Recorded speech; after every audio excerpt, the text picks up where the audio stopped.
Hi, this is Jen Pilcher, Navy spouse of 23 years, and when I'm not helping military spouses connect in our digital community, I'm stacking Benjamins.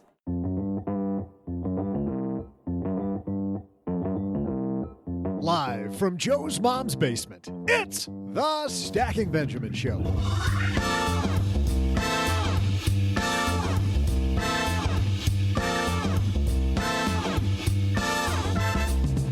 I'm Joe's mom's neighbor, Duggan. Have you ever given money and hoped it'd help change the world? How come so many gifts don't make any change at all? Today, we'll talk to the woman who's trusted advisor to many of the world's richest philanthropists, Kris Putnam-Walkerly. Plus, we'll also throw out the Haven Lifeline to a lucky caller and, of course, save time for my superstitious trivia. And now, two guys who didn't know that there's no crying down in the basement. It's Joe and O-G.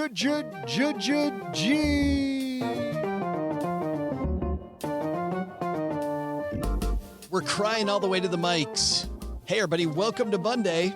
I am Joe Saul-Sehy, Average Joe Money on Twitter. Let me be the first one to welcome you to another week here in Mom's Basement. And across the card table from me, the guy who's preparing for the biggest day of his life this year, the anniversary of the biggest day of his life, the day that Mrs. OG agreed to marry him. It's said maybe. Mr. OG. She said maybe. Yeah. Do you? We'll see. You're like, your vow was I do. Hers is we'll see. Yeah. Her vow was for now. Think about it. Yeah. Let me think about it. One thing you don't got to think long about, OG, is using Fiverr. Big thanks to Fiverr for supporting Stacking Benjamins. Huh? It's so easy to find freelance talent for your business or product. Don't waste any more time. Get 10% off and the service you deserve by going to fiverr.com and use code SB. Big thanks to Fiverr for supporting Stacking Benjamins. We've got a great show today. We're going to talk about giving.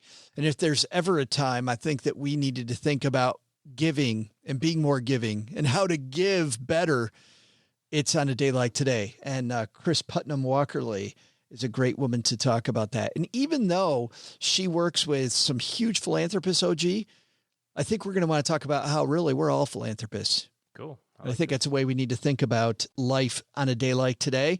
So let's get this party started first with a couple headlines. Hello, darlings.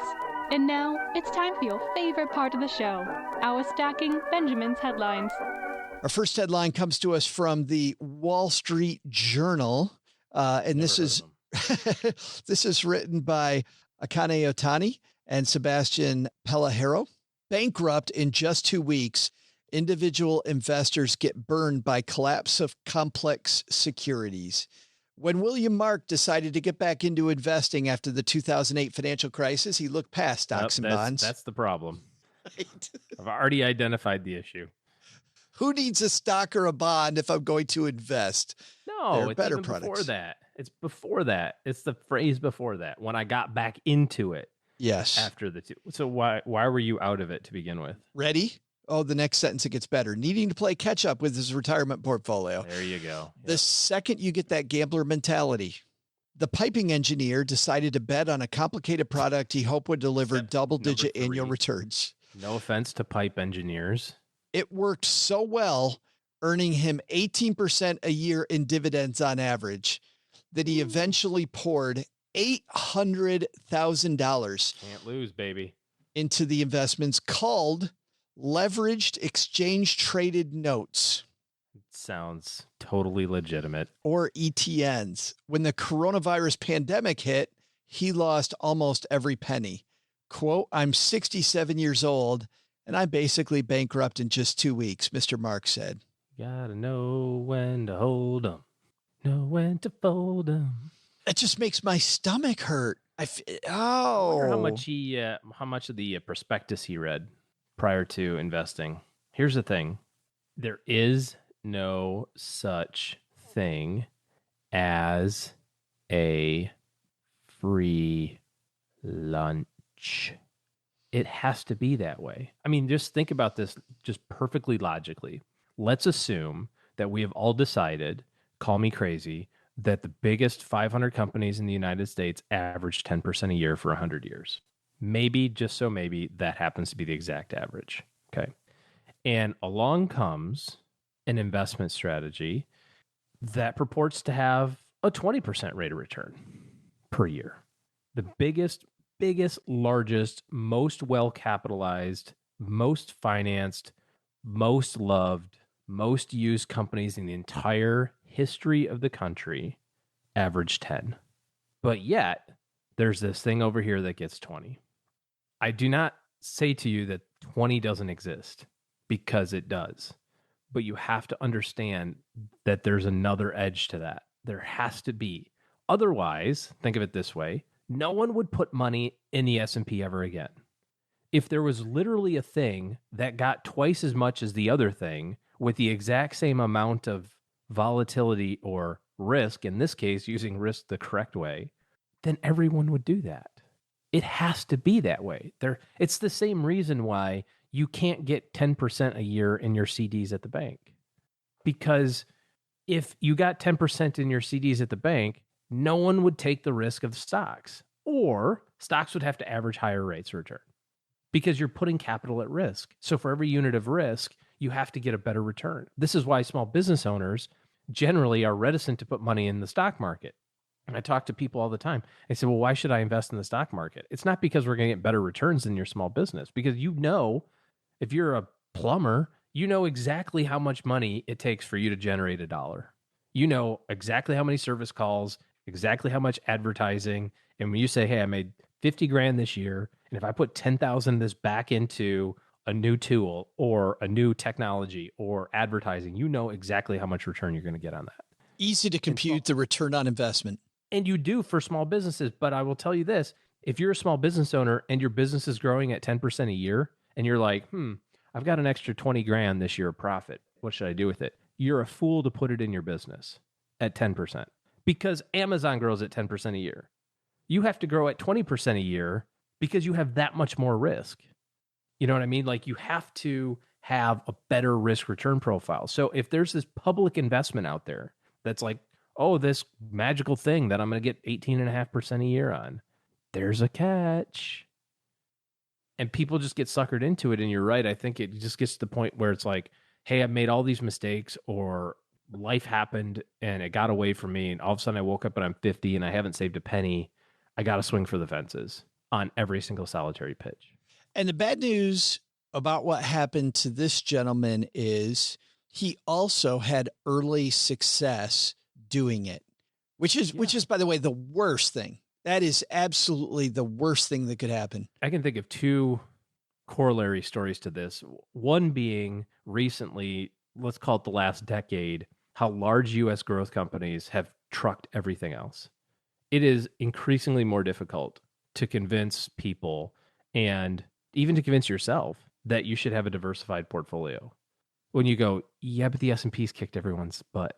Why should I have small caps again? Why should I have international? This was 2000 with tech stocks.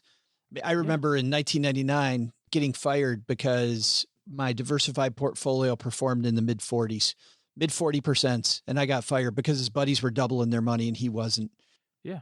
And I was trying to tell him that, no, we need to stay diversified. He's like, no, this is the new economy. Remember that? It's the bullshit. Yes, I do remember the new economy. Yes. This is the new economy. Yes, the rules have changed. Economy. Everything's different. There's never going to be another store ever again. Yes. You don't even have to have profits to be a good stock. And then in 2002, I had to spend the entire week of my vacation in Mammoth Cave with my family, an hour and a half a day on the phone, because it was the bottom of the bottom. And I had to talk my clients off the ledge. New economy. Hashtag new economy. New economy ruined my flipping vacation. Yeah. So that's a great example. And the other story, and this is another example that you probably remember, this also happens, I think, in life and in business also. I remember a young advisor who started well after I did, but was crazy successful. And by successful, let me put an asterisk and write the word lucky, because there's nothing about his success that was earned. This person started as an advisor and made $1 million his first year. He made $1 million in the first year because he happened to call the right person that had the right problem that his manager could solve, basically, because he couldn't solve it because he was brand new. And I bet you can guess how long he stayed in the business. 6 months. Yeah, because he had this early success and didn't have to put the work into it.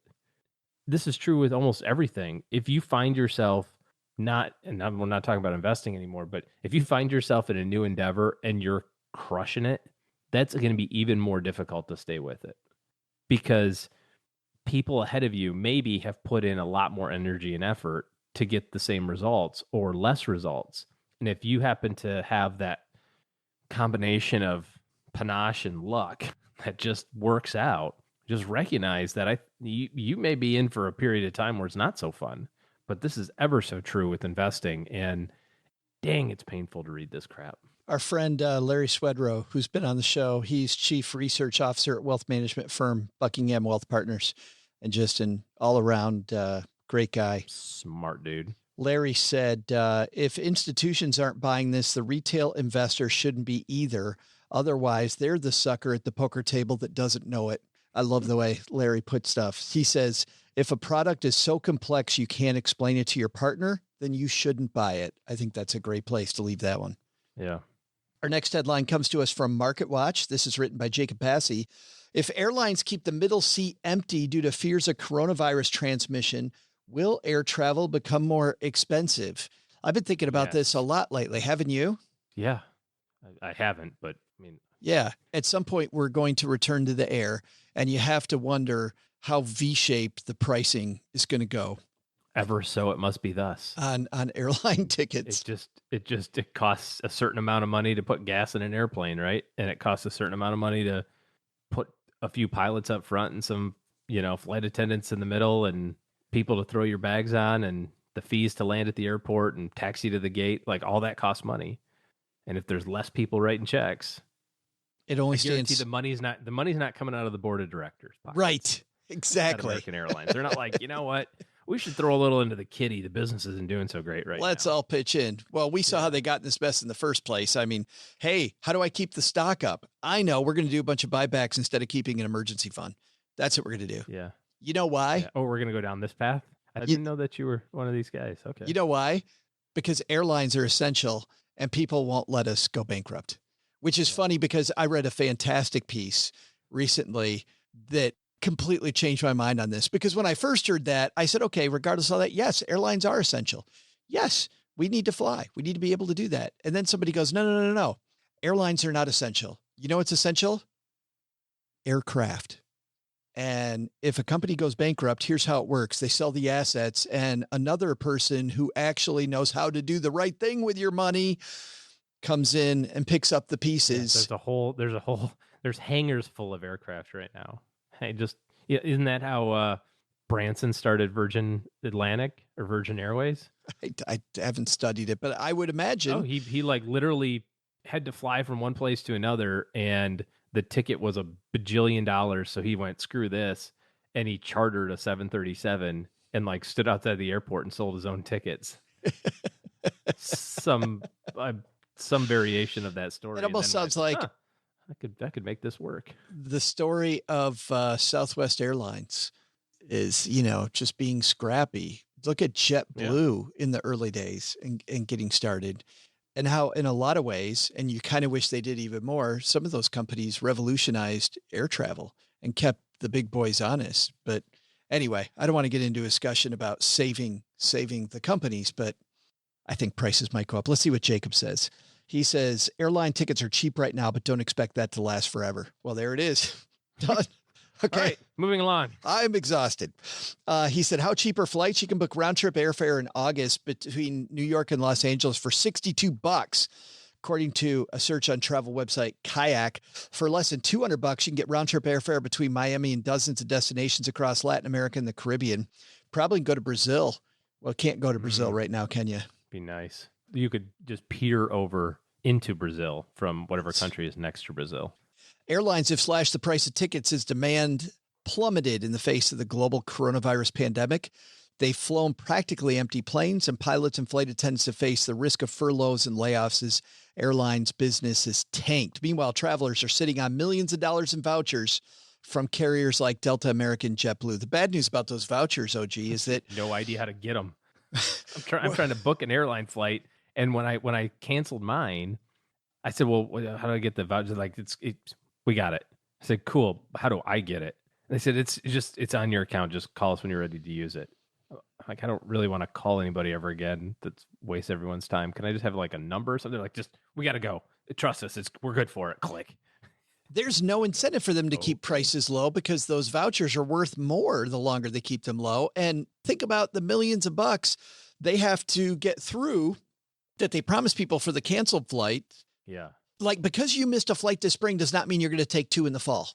Right. You know what I mean? You're still only going to take 1 in the fall. And by the way, it's paid for this spring. So what's the incentive to keep the price at None. $300 instead of $700? None. The second they can jack up the price, they need to. Like, they don't want to. They need to stay solvent. They need to jack up the price. Okay. Some have predicted that one or more airlines could go bankrupt. Warren Buffett, of course, Berkshire Hathaway sold off its stake in airlines because of the pandemic. Early on, many analysts expected a V-shaped recovery in air travel, said Scott Keyes, founder and chief flight expert at travel website Scott's Cheap Flights. That's clearly not borne out. Instead, we're looking at a stretched out Nike swoosh type recovery. Oh, a Nike swoosh recovery. Interesting. That's a new thing. I like that. That's cool. Interesting times coming. And I think that's the takeaway here, OG. Sitting on a voucher, you might want to think about ways to use that sooner rather than later so you get bigger bang for your buck, as Mom says. And then second, can't explain the investment you're in to the people around you. Might be time to get out.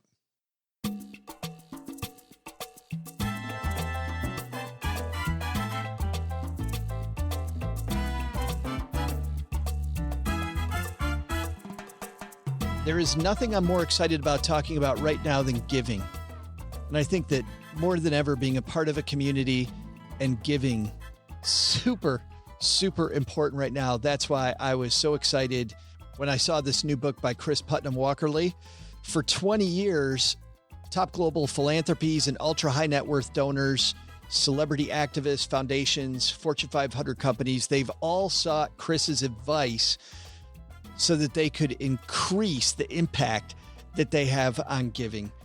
Whether you're somebody that can give your time and your energy or somebody that can give millions of dollars, let's talk about it. Kris Putnam-Walkerly on My Dad Shortwave.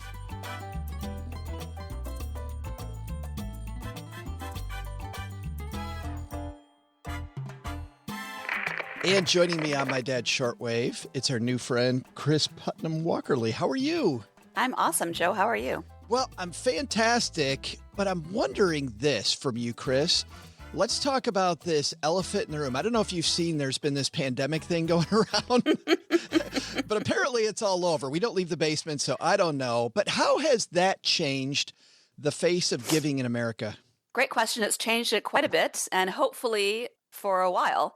Some of the things that funders, philanthropists of all kinds have been doing is immediately responding and creating rapid response funds. So throughout the United States and increasingly around the world, there are funds being created where funders are coming together to jointly collaborate to support organizations in need, especially, the first responders, meeting immediate healthcare needs, as well as other kinds of needs, people who are homeless, who are suffering from domestic violence, of course, food needs, and people who are finding themselves unemployed and needing assistance. And so the great thing about these crisis response funds is that it coordinates effort so that there's not duplication of, everybody funding the food pantry, but no one funding the domestic violence shelter.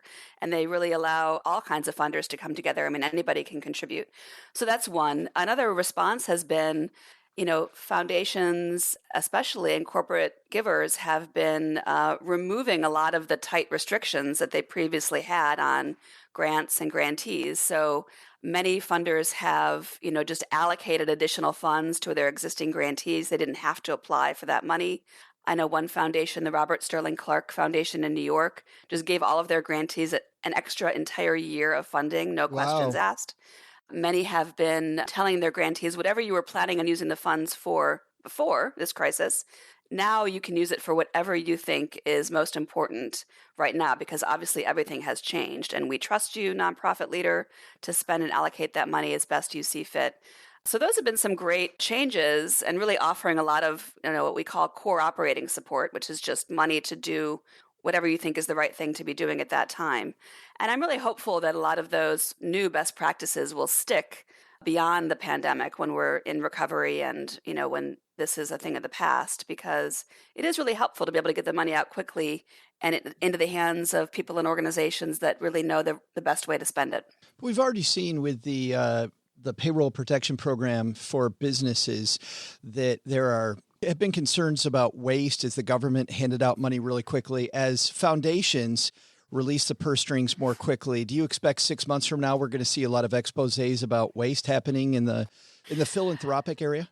No, I really don't. For the most part, nonprofit leaders are, they're not in it for the money, right? They're in it for the cause, and they really believe in what they're trying to do. And, nonprofit organizations are often the ones on the ground working in communities who really have a handle on what the needs are and how best to allocate resources, and are experts in whatever issue it is that they're working on, if it's drug treatment or early childhood education or whatever it might be. And so I think often one of the best things funders can do is really trust those leaders and build a trusting relationship with them, so that there's clear communication and a willingness to support their work.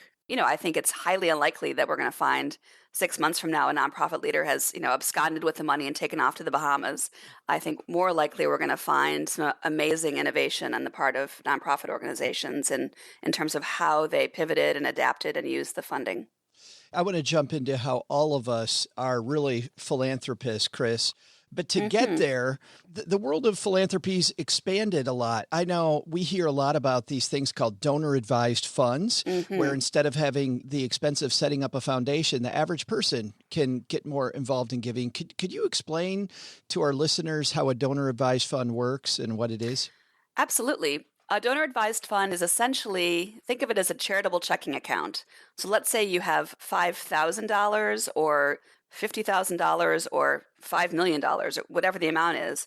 You can allocate that and make a donation to your donor-advised fund that you set up, and you immediately get a tax benefit from that contribution. And then from there, you can use that fund to make grants and to support different nonprofits and causes that you care about.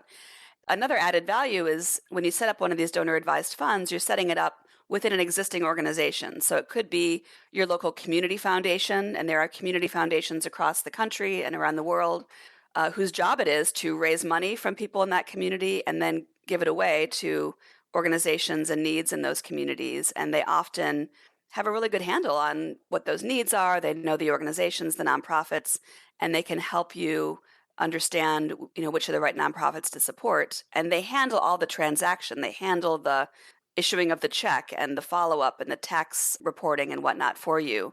So it's really like a turnkey solution. And there are a lot of other kinds of organizations that do this. Some of the biggest are Fidelity Charitable, Schwab Charitable, and other kinds of, they call them donor-advised fund sponsors, American Endowment Fund, iGift Fund. There's lots of them. And they really make it easy for you because, the alternative could be to set up a foundation. And you really wouldn't want to do that unless you were giving away, I would say, maybe between $2 and $5 million a year. So you'd really need $20, $40 million to be able to do that, which is, some people that's easy. And for a lot of us, that's not so easy. But regardless, when you create a foundation, you're creating a nonprofit 501c3 organization. And that's a lot of work to set that up and to manage it. It might need to be staffed. So donor-advised funds are a great alternative. But there are also lots of reasons why somebody would want to create a foundation. Well, and the cool thing, my understanding is of a donor-advised fund, and correct me if I'm wrong, is that you don't have to make a decision right away about what cause you support. You can put the money in the account, and then you can invest it and let it sit and maybe earn some interest that you donate later. Yeah, that's exactly right. So you can, let's say you sold your business or came into a lot of wealth, or for whatever reason, you created this donor-advised fund, you can park the money there. You get an immediate tax benefit, and maybe you inherited money and because of obviously the loss of someone that you cared about, so you're grieving. It might not be the right time for you to figure out what causes you care about, But I do think it's important that those donors do allocate that funding, relatively quickly. Otherwise, you're getting this tax benefit, but the public is not getting the benefit in terms of the money being allocated to nonprofit organizations. So actually, some of these sponsors, like Fidelity Charitable, they require that you start making grants. I think it's within 3 years. And if you don't, and they'll remind you and they'll try to help you, but if you don't, they'll just start making them for you. So, which I think is really great. That is cool. Yeah, because I bet that they have checks and balances and look to organizations that they know are helping in communities. Well, right. And one of the criticisms of donor advised fund is sort of the opposite side of the coin, that donors are getting this benefit but not allocating the money. Oh, yeah. But in fact, donor advised fund donations exceed, in terms of the percentage, donations from foundations. So it really isn't that much of a concern, but it's certainly a possibility. So that makes many more of us philanthropists. And really, you say at heart, we're all philanthropists. So I want to dig into who we give money to, because I mentioned that Fidelity, as an example, might have some checks and balances about who they look at. From a young age, I was always taught to look at the cost behind a group that I give money to make sure that the overhead is really low. And you say in your book, Delusional Altruism, Kris, that's not the number one thing I want to look at. Exactly. To me, that's really a scarcity mindset. And it's an example of funders that are trying to save money, but they're saving it on the wrong things. And here's what I mean. If you're a nonprofit organization and you want to be successful and have a good impact on whatever you're working on, that requires investment. You need talented people running that organization and working in that organization. You need strong infrastructure in the form of updated technology, strong financial management systems, strong fund development systems, so you can raise money from a variety of places, and accountability. You need a good strategy, and all of those things cost money, right? They're not freely available. Too often, donors think about, how do I get the most money out the door to help the most people? So they want to fund the organization that claims, 99 cents for every dollar will go to help poor children in Africa or, whatever it might be, and only 1 cent is spent on overhead. And that's not really fair, and it's not realistic. And we wouldn't do that to ourselves. We wouldn't do that in our businesses, right? Anyone that's running a business is thinking about, how do I get the top talent? How do I invest in the right infrastructure? How do I do R&D to make sure we're innovative and have good customer service? So we're used to investing in ourselves in business, but often when it comes to philanthropy, it's like we lose our smarts and we think that all the money should be helping people and not recognizing that in order to help them, you need the most talented, well-equipped nonprofit organizations to be able to do that. Are there some measures then? If my goal is to make the most impact, then what's the measure I use to judge impact? How do I look at that if I'm just starting out in this area? Yeah, that is the $64,000 question, whether you're starting out or you've been doing this for a while. I'm sure. Because really it depends, right? It depends on the issue that you're trying to support, and it depends on what you're trying to learn. So what I always tell my clients to do is ask, what do I want to learn? And then what's the best way to learn it? Pick an issue. Let's say you're trying to support early childhood education in your community. Well, impact could be a variety of things, right? It depends on the situation. Impact could be helping more parents learn about the first 2,000 days of a child's life, those first 5 years, and how critical they are for learning, and getting more parents to be able to read to their children every day, and how that would hugely help kids to be able to be successful when they enter kindergarten. Or it could be there's not enough early childhood education centers in our community that people can access because they're too far away. People use public transportation, or maybe they used to use public transportation. How do you make sure that these places are available, open, and convenient for parents who might be working 2 jobs to be able to get their kids to? Or you might think about, well, the point of early childhood education is to develop successful adults, right? So you might have a 18-year horizon where you think about, let's look at the end game. Are these kids successfully making it through high school? Early childhood, elementary school, middle school, and then high school, and then graduating, going off to college. And all of those are important. So it really depends on your perspective and where your kind of entry point is and what you think is important. And of course, that should be based on actual need in your community. It sounds like, much like a good financial plan for yourself, Kris, what you're saying is you have to take the time to ask the granular questions that are specific to your goal. Like you've got to create your own set of goals first about what you want to achieve with this money, instead of just dishing off cash to whoever you think is the cheapest provider. Exactly. And one of the things I really advocate for everybody is to have a strategy around their giving. And by strategy, I do not mean, spending a year to create this complicated strategic plan that's going to be out for 5 years. I mean just clarity. What's the kind of impact you want to have a year from now? Who do you want to be as a philanthropist a year from now? Where are you today?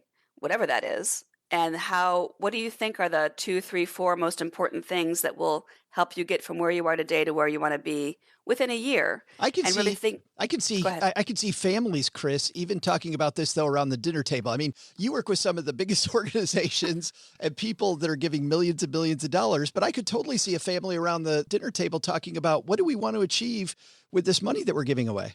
That's absolutely right. So strategy is relevant if you're an individual, a couple, a family, or the Robert Wood Johnson Foundation or the Gates Foundation. It's the same concept. It's just the scale is a little bit different. But if you're a family sitting around the dinner table, you could ask, what kind of philanthropic family do we want to be, in a year? That's a really interesting question right there. And what kind of impact or change do we want to see in our community? And, the answer could be we don't really know. This is so new to us. We're not sure. And so where you are today is you don't really know. Where you want to be is more knowledgeable, so that maybe a year from now you have greater clarity and maybe a goal. And so an important steps you could take is to identify current issues that you care about, maybe nonprofits that you believe in, and spend some time learning about what the community needs are and making those connections, so that a year from now or 6 months from now, you're much more equipped to decide, what are the kinds of causes that we want to focus on as a family. It's funny you mentioned the Gates Foundation, because I watched that documentary. I'm sure you probably did too, that Behind Bill's Brain documentary. Did you see that? I actually did not. Oh, I think for what you do, Kris, that is much CTV. But it's fascinating about the work that the foundation does. He's poured lots of money into a lot of projects, and he's talked a lot about failures. Yeah. Do you think that they're a good model to look at? Or do you think that a foundation like the Gates Foundation maybe makes too many mistakes, takes too many risks? I think they're a great model to look at for seeing that philanthropy isn't always successful, right? I mean, they've been hugely successful in a lot of their global health work, and now they're shifting a lot of their work toward this pandemic, and they're doing a lot of very innovative and risky things to do that, which I think is great. And they've also had a lot of failures, especially in their funding around some of their U.S.-based educational initiatives. But what I think is great about that foundation is that they're willing to take risks and try new things, and they're willing to admit mistakes also and share what's not working. And I think that's really important, because if you're afraid of failure, you're not going to take risks and you're not going to innovate and try new things, and you're really going to be maintaining the status quo. So I think for any funder to recognize that we all can be innovative, we all can not just solve a problem, but figure out how to make improvements and make things better. And that innovative gene is within all of us, right? Not just the creative and really smart people, but you also need to think about prudent risk along the way, and not every innovative idea is a good one. So you want to make sure that you're looking at prudent risk and assessing the cost and the benefit and the strategic fit with what you're trying to do. But essentially, more funders should be taking greater risk because they have the ability to do so. There's not really a lot of accountability in philanthropy. I have a question about just getting out there. I remember when I first decided I was going to get involved in my community, I had a ton of trouble, Kris, just because I felt like I wanted to help, but I didn't feel particularly passionate about one thing. Mm-hmm. How did you first get involved when it came to the area of giving? I was very interested in U.S. military involvement in Central America, of all things. And I became interested in that somewhere around end of high school and in college. I'm not quite sure why. I think I just read enough about it in the newspaper and became outraged. And so I got very involved as a student activist. And then later I ended up moving to California and San Francisco for my first job supporting human rights organizations in El Salvador and Central America. So that was really my impetus. I just sort of saw injustice and became interested in that and studied that and worked in that area. A lot of people, some people come to their cause because of a personal experience. Somebody in their family was addicted to drugs or suffered from heart disease or Lyme disease or whatever it might be. And so they're passionate about that. But a lot of people like you and me, really, we're passionate about lots of different things. And there's not necessarily one particular cause that really calls us. I think in that case, there's lots of things you can still do. I mean, there's lots of organizations you can support. And you can just think about, well, how about if I spend the next few months reading more, learning more about needs in my community? There's ample, usually, needs assessments and information about what's happening, and sort of see what resonates. And maybe pick one or two of them that are of most interest to me and really explore, how can I make a difference in this area? What can I learn?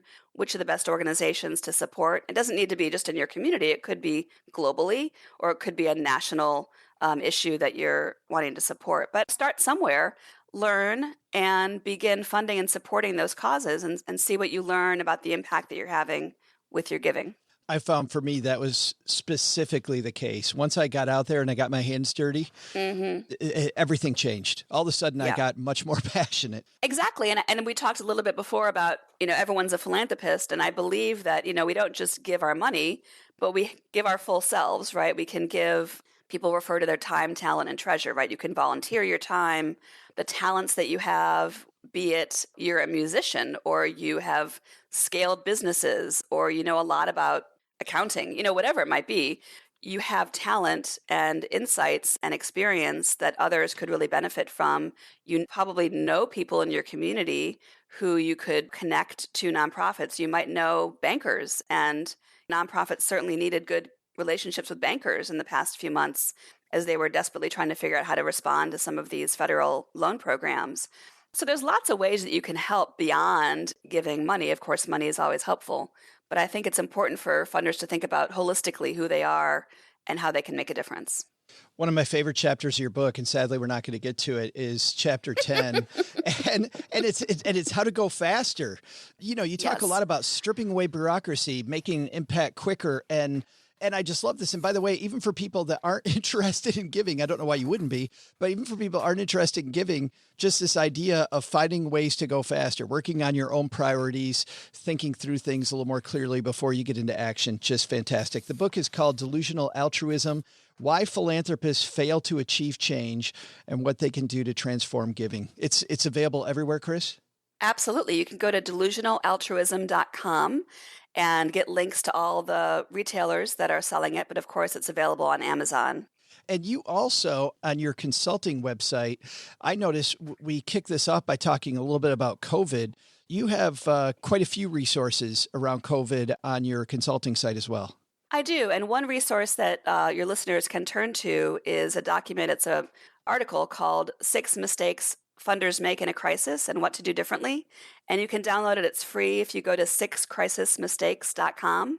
And it's an easy guide of things to avoid and what to do differently. Again, that's 6crisismistakes.com. Usually, and our listeners tease us because I always say, if you're walking your dog, I will have a link in the show notes at stackingbenjamins.com. But instead, because people were particularly picking on us yesterday, I'm going to say, if you're like our listener, John, and you're working out while you're listening to this, John, we will have links in the show notes at stackingbenjamins.com. Kris, thanks for hanging out with us and helping make us all better, more giving people. Absolutely. Thank you for having me, Joe. Hey there, Stackers. I'm Joe's mom's neighbor, Doug, and man, do I miss watching baseball on TV with Joe's mom. Sure, the Tigers never win, but we can always complain together about the umps, and that's the most fun you can have on a summer night, am I right? Turns out today's the birthday of Baseball Hall of Famer Wade Boggs. Now, if you aren't a baseball fan, don't worry. Old Doug's here to explain why this is important. See, not only is he well known for his play on the baseball field, but maybe even better known for his weird superstitions. What am I talking about? How about this? Boggs ate chicken before every game, woke up at the same time every day, and he ran sprints exactly at 7:17 p.m.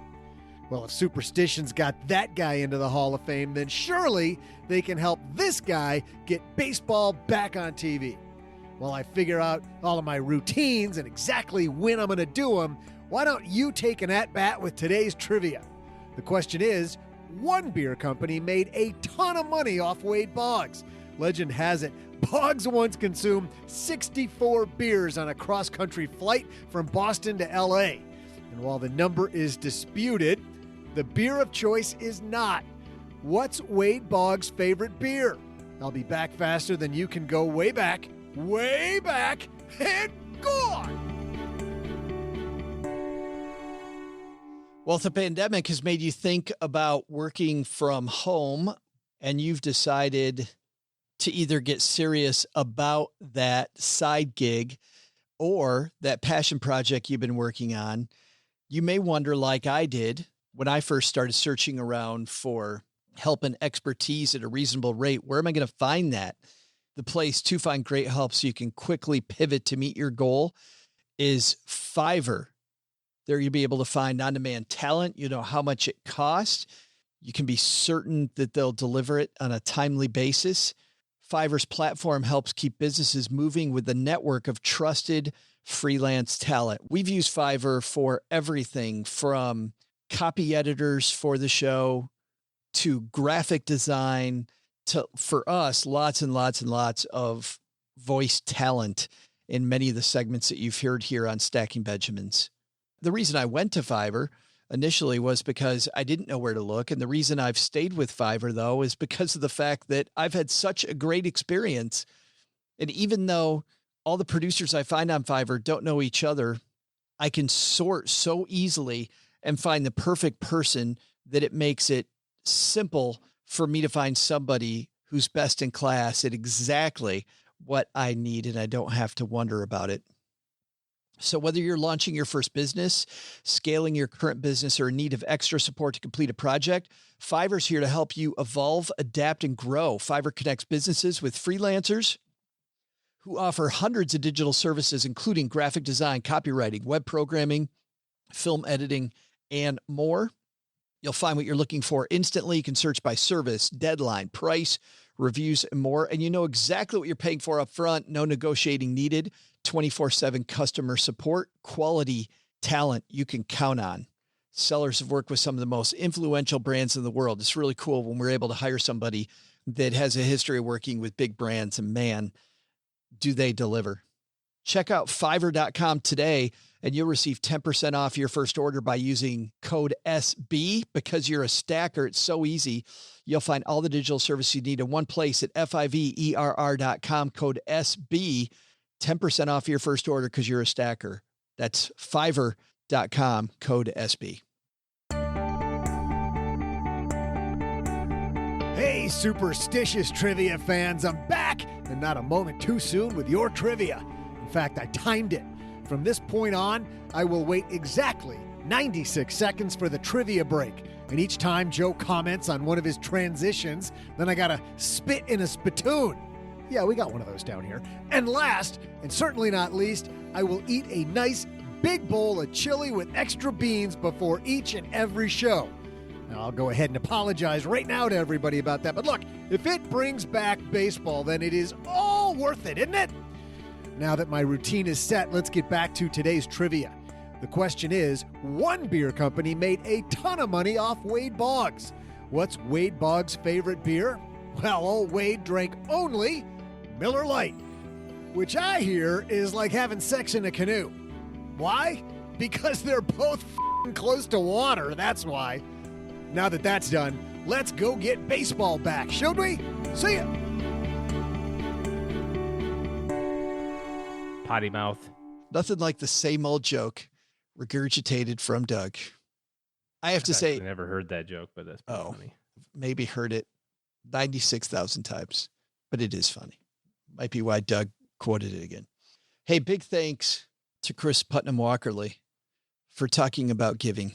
You know, these donor advised funds, OG, that she's talking about, really, man, the last few years have taken the world by storm. And for people that think that it's all complicated, makes giving a heck of a lot more easy.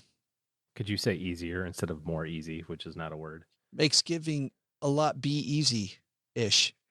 Donor advised funds are really cool.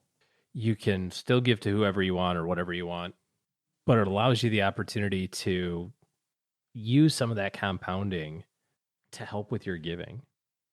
Give a little bit now, give a little bit later, but give way more later because of the return of your investing. Yeah, the returns can make your investments much, much bigger than you thought that they could. And you don't have to set up a whole foundation to do it. Right. Which is great. Hey, let's throw out the Haven Lifeline, OG, and tackle some of life's most important questions. Our friends at Haven Life Insurance Agency, they put what you value first, your loved ones, and your time. It's why they've created a modern way to buy quality term life insurance. Head to StackyBenjamins.com now to get a free quote. But of course, they'll be here when you finish the show. So StackyBenjamins.com/Haven Life. Prices are affordable. Policies issued by the parent company, Mass Mutual. A super simple online application that actually lately, believe it or not, just became even easier. And today we're throwing out the Haven Lifeline to our friend Maddie. Say hi, Maddie. Hi, I recently started saving more for retirement. I've been trying to find more resources, but a lot of what I see assumes that I need to save for a family down the road. Are there big financial planning differences for people who don't want kids? Thanks for that question, Maddie. You know, it's interesting, OG, how often I think financial companies assume, hey, you want to put the kids through college? No, I don't. I like how she asked, is there big planning differences between kids and no kids? And I just want to be, I'm like, yeah, let's see, you could plan on having a vacation house. You could plan on having a Ferrari. You could plan on private air travel. There's all sort of cool stuff you could plan on without having kids. Maddie OG thinks about them every day. In fact, that's why he Ferraris. That's what I call them. My little Ferraris running around. You beat me to it. I was going to say it's weird when OG always refers to his daughter as Aston Martin, but yeah. I'm like, her name's not Aston. Yeah, my little who's daddy's little Bentley? Who's daddy's country club membership? I think the good news, Maddie, from where I sit, we'll let OG weigh in on this one. You're welcome, OG. I'm going to let you weigh in on this one. Is that you can really focus on long-term more. I mean, I just know when I was a financial planner, man, people would focus long-term, kids would come, and it was a big, giant freaking speed bump. You couldn't save as much. And when you did save, you were saving for stuff that was shorter term. And so no offense, Nick and Autumn. Your dad just called you a speed bump. Your ability, a big giant freaking speed bump. But your ability to earn a lot of interest on that money and play the long game becomes a lot more difficult. I think the biggest thing is flexibility, because of not having those 3 little lovely speed bumps along the way, spaced out evenly. Because of that, you have so much more flexibility. Do you want to, take a couple of years off in the middle and have like a little sabbatical type thing? Probably could do that. Somebody that has a 6-year-old, a 4-year-old, and a 2-year-old, not as easy. Not saying you can't do it, but definitely not as easy. You want to be aggressive like our friend Andy and pay off your house. Now, he did it with kids, of course, but pay your house off super fast. You don't have to drag it out 30 years because you're trying to pay for tuition and daycare and all that other sort of stuff. You can knock it out in 5. And I think the flexibility that comes with that allows you both ends of it. So you could say, hey, I'm good with my career. I love what I do. And I'm happy with a quote unquote standard retirement. Let's say age 60. Well, because you don't have all those things in the middle, you also now are able to allow yourself to do a lot of fun stuff now. We were just talking about giving, for example. That could be your kid. Your kid could be giving money away. Mm-hmm. But you have tons of flexibility to do that without having those little monsters running around. And I don't know what the average is. I think they say the average cost, not including college, to raise a kid's $250,000. So I was thinking also, depending on what Maddie's doing, what her career is, it may mean that the emergency fund maybe can be a little lighter. I think when you're feeding children and people that aren't bringing in a paycheck, it means that your emergency fund maybe has to be. At you, Mrs. OG. I was looking at the 3 baby OGs. Like, what do you guys do? How come you're not? Listen, you're 8 years old. It's time for you to get a full-time job. Yeah. But if they're not bringing a paycheck and there's more expenses going out, then the emergency fund has to be bigger. I remember when your kids went off to college, after they got done with college, you guys were like dancing like crazy. You're like, we don't even spend money on groceries anymore. We can't like who ate all this food? You're like, our grocery budget was $1,000 a month, and now it's 300 because it's just us. I used to laugh that the University of Texas meal plan that Nick was on was a huge win for me. Like, I would pay that versus groceries for that kid any day. He's a competitive swimmer, and he was a human furnace when it came to food. And man, did they take a beating. University of Texas tuition. I think that some of those tuition increases are due to my kid. Thanks. You're welcome, Texas. Yeah. Big thanks for that question, Maddie. # jealous. Yes. If you've got to come on, I know you're not jealous. You love your kids. I love my kids. It would also be great if they came with a pile of money when the stork dropped them off. If the stork was like, here's your baby and $100,000. Oh, # spoiler. Oh, is that not what happens? Is that what happened to you guys? You're spoiling it for everybody that doesn't happen. Oh, yes. Yeah, I see. No, honey, we got to have kids because they come with a bundle of money. Yeah. Turns out that's a lie. StackingBenjamins.com/voicemail. If you would like to be as cool as Maddie and not only leave us an awesome question like she did, but also we're going to send her a Greatest Money Show on Earth circus t-shirt so that you can celebrate the circus that's the Stacking Benjamin Show. Speaking of celebrating, we are going to be celebrating Restacking Your Benjamins Wednesday night. That'll be on our YouTube channel. I hope you can join us over there. Go to youtube.com, search for the Stacking Benjamins channel, and you will find that we are going to have some great institutions joining us. We talked about earlier last week that Fidelity Investments are joining us, and also Morningstar is joining us. We can also announce that our friends at TIAA are going to join us for that. And we'll tell you more on Wednesday. But OG, the event we'll all be wearing tuxedos. The event just gets better and better. And I can't wait to tell you what else is going to happen there. But it will be live on YouTube, 7 to 9 p.m. Eastern on the Stacking Benjamins YouTube channel. 2 hours long. 2 hours long. That's right. It is in 2 days, isn't it? We should probably tell people who else is going to be there then. Well, or you could drum roll it when they get there. That's right. Leave it a surprise. I will also tell you that we're going to have experts also from T. Rowe Price. And why don't we just spill the rest of the beans? We have 2 other great shows that are affiliated with us, Money with Friends, and Bobby Rebell will be joining us to help MC the event, as will our friend Doc G from the Earn and Invest podcast. So we've got our full team out and experts from Fidelity, Morningstar, TIA, T. Rowe Price joining us. It's going to be great. The whole kit and caboodle. 2 hours of advice from some really smart people. So whether you're looking and us and correct, and we're just on their coattails. See, we know them. We know these smart people. Yes, it's going to be fantastic. All right. I hope you can join us on Wednesday. That's going to do it for today. If you need a better team in your corner to help you with your financial planning, by the way, head to stackingbenjamins.com/OG, and that will lead you to their calendar where you can begin the conversation about how they can interface with you to make your team better as you're restacking Benjamins. Okay, that's going to do for today. Doug, take it from here, man. What should we have learned? Oh, sure. I see what's going on here, Joe. Pretty much, you're saying this podcast is in the bottom of the ninth. We got 2 outs and a runner on third. You need me to knock a nice little single to right center so we can drive the winning run home, right?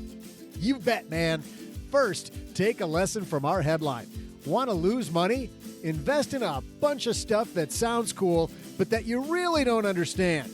Maybe Bob at work isn't the best source of investment opportunities on the planet. You think? Second, take a lesson from Kris Putnam-Walkerly. If you really want to change the world with your donation, it might take more than just writing a check. But the big takeaway? Don't talk to a diehard Tiger fan like Joe's mom about Wade Boggs. You know what she said? You know how dumb Wade Boggs is? He has to get naked to count to 21. I said, hey, easy, Ma. But she wouldn't quit. She said, Wade Boggs is so dumb it takes him an hour and a half to watch 60 Minutes. I said, whoa, you can't talk. Hey, we're Tiger fans. Well, that should have stopped her, but it didn't. She said, "You know, Doug, Wade Boggs is so dumb, he had to go into a dressing room at the stadium to change his mind." Wow, that lady's brutal. Do not mess with her. Go Tigers! Special thanks to Kris Putnam-Walkerly for stopping by the basement. You can learn more about Kris by stopping by our show notes page at stackingbenjamins.com, or you'll find her book, Delusional Altruism, wherever books are sold. This show is created by Joe Saul-Sehy, produced by Richie Rutter-Reese, and engineered by the amazing Steve Stewart. Online, visit us on Twitter at SBenjaminsCast or on our Facebook page. I'm Joe's mom's neighbor, Doug, and I swear the worst part about coming over to Joe's mom's house is having to put on pants. SB Podcasts may receive payment on the show from sponsors and guests in the form of books, giveaway items, discounts, or other remunerations. That's a big word. There's no way you take advice from these dorks, but like Joe's mom always says, don't take advice from people you don't know. This show is for entertainment purposes only, and before making any financial decisions, consult with a real financial advisor. And a big apology to Wade Boggs. I didn't make those jokes, Mr. Boggs. Joe's mom did. If you get superstitious about this, you go after her. Big fan, Mr. Boggs. Big fan.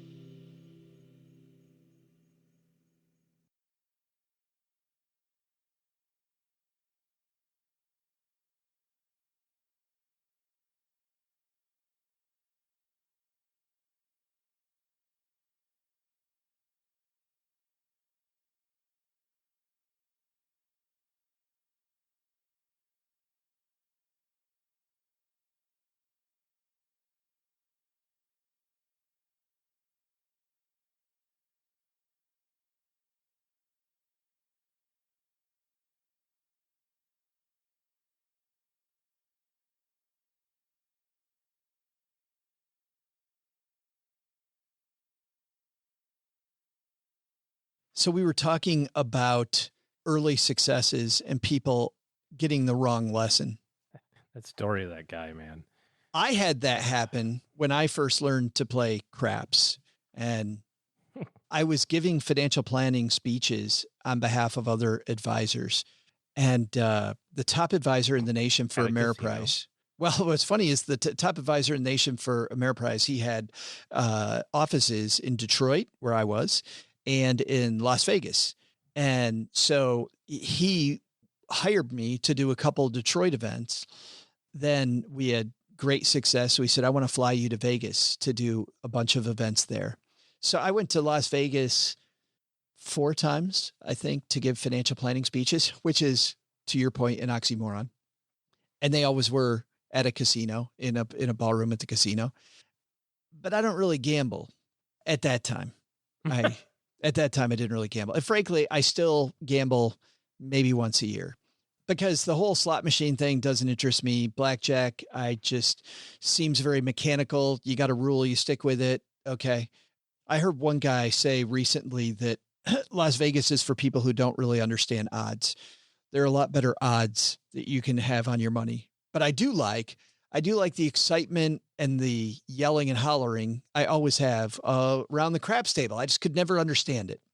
So a friend of mine said, one of the guys that hired me said, "Hey, you want to go learn how to play craps?"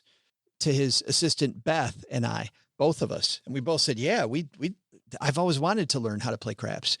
And he said, "Well, we're going to go to Excalibur because they have the cheapest tables." And I'm thinking, mom plays nickel slots, right?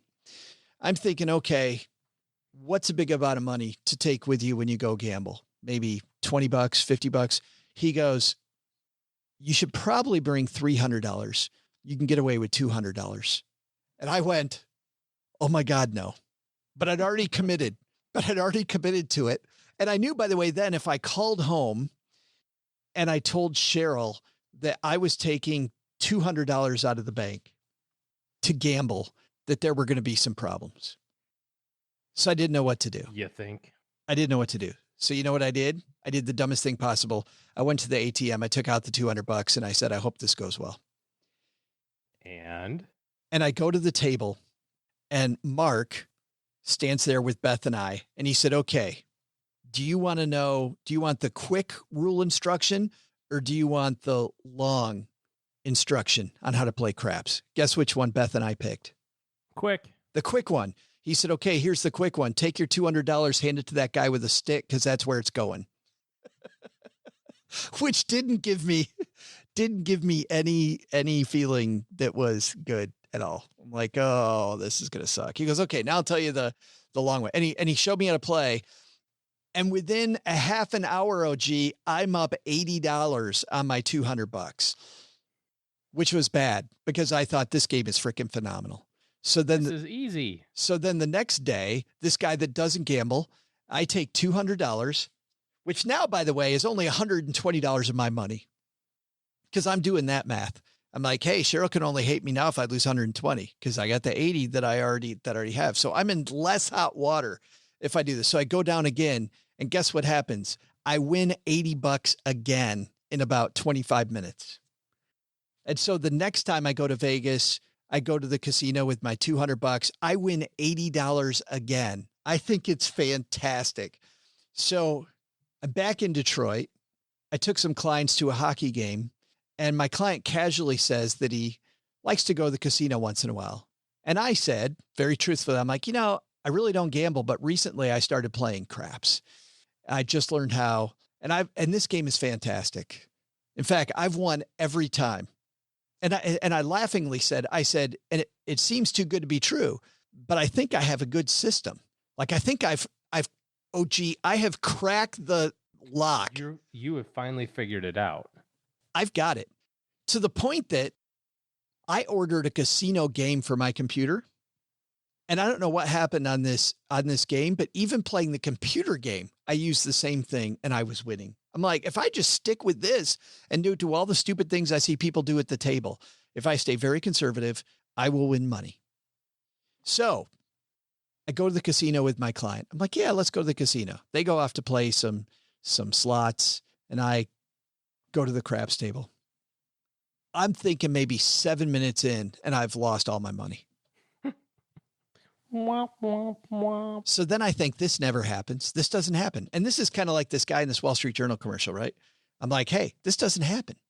I win every time. So I took more money. I went and got another $200, lost that in the next, I'm going to say 12 minutes. It was gone. And so then I had to go to Cheryl. And I said, yeah, remember all that winning I did with that craps game? I lost $400 last night. I'm out. Oh, that was not good.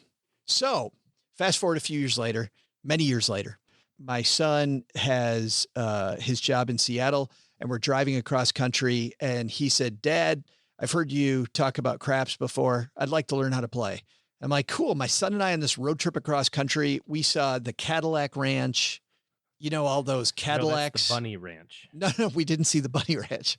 To be clear, we saw the butts of cars. They were naked, but they were cars up in a field. Gotcha. They weren't naked, actually. They were all spray painted. I see. We saw that. They had tassels. We stopped at that. Tassels. We stopped at that place where they, people have to eat the big steak in X amount of time. The Big Texan stopped there, and we watched some guy just go down in flames.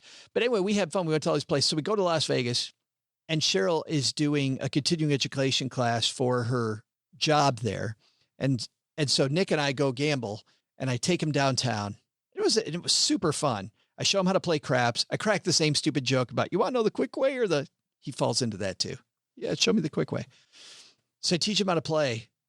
Nick wins like $70 the first time he plays. And he's like, this game's great. And then the next day he wants to play again. So Nick says, we got to go play again. And he wins again.